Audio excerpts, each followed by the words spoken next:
Smartphones have a great role in our life, and they are common these days, but it was not always like present time. There is a long story behind this present age of mobile phones. So, let's begin. In 1983, Motorola released its first commercial mobile phone, known as the Motorola Dynatac 8000X. The handset offered 30 minutes of talk time, 6 hours standby, and could store 30 phone numbers. You would need thousands of pounds to get hold of one. Then here it comes. Motorola MicroTac 9800X. The Motorola MicroTac was first introduced in 1989, but then went through a few changes that moved it from an analog phone to a GDM-compatible handset in 1994. Then we have Motorola International 3200, which was launched in 1992.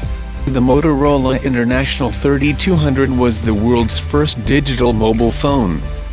It was GSM compatible. In 1993, a new mobile phone named as IBM Simon Personal Communicator was launched. The IBM Simon was built by IBM and was one of the first touchscreen device. Originally released in 1994, the IBM Simon went on to sell around 50,000 units total between 1994 and 1995. But its battery lasted only an hour after the Simon's era. In 1996, Nokia 8810 was launched. The Nokia 8810 was designed to be the most luxurious phone of all time. Nokia pulled out all the stops with this one, adding in the world's first internal antenna and support for 250 contacts. And it would also connect to early 2G networks. Same year, a new phone with a different shape was born in 1996. Named Nokia 9000 Communicator, was one of the first true foldable phones. The Nokia Communicator 9000 is basically the world's first smartphone, as it ran on an Intel 24MHz1386 CPU and also had 8 MB of RAM. It could do email, texts and make calls, 3 things that hardly any of the competition could manage in the mid-90s. Next year in 1997 we had Nokia 6110 Navigator. The Nokia 6110 was the first mobile phone to use an ARM processor. The handset was targeted at the consumer market, and featured things like improved call quality and extended battery life. It was also the first phone with an advanced user interface. Same year in 1997 we had Motorola Startup, which was a revolution in mobile market. This bad boy was the world's first clamshell handset, just another type of folding phone. Next year in 1998 Nokia 5110 was released. It had excellent battery time, slim by 1998 standards, and it also featured Snake Game. This was the year 2000 when the legend Nokia 3310 was born, the phone that all of your mates had at school.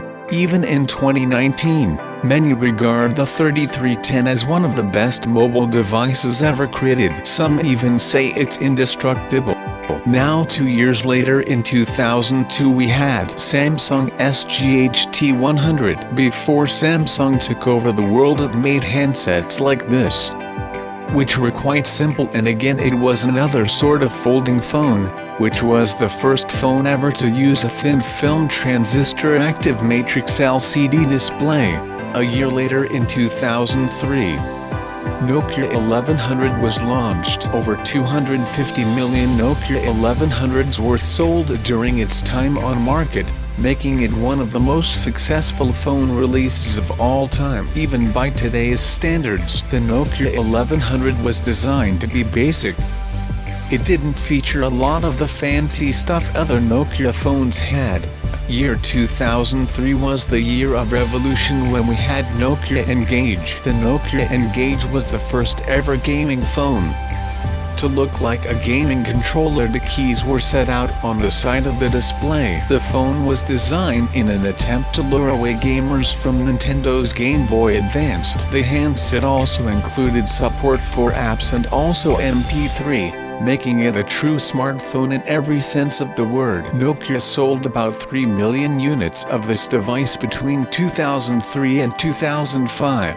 In year 2004, Motorola AIZA V3 was launched. Motorola shifted over a 130 million of its fashion phone between the years 2004 and 2006, making it the best-selling clamshell handset in history. Next year 2005, the BlackBerry 7270 was released, which was the first BlackBerry handset to feature Wi-Fi. Finally, this was the year 2008 when cell phone got rid of those hard buttons and Apple launched its iPhone 3G. This one needs no introduction and is largely responsible for changing the face of the mobile space forever.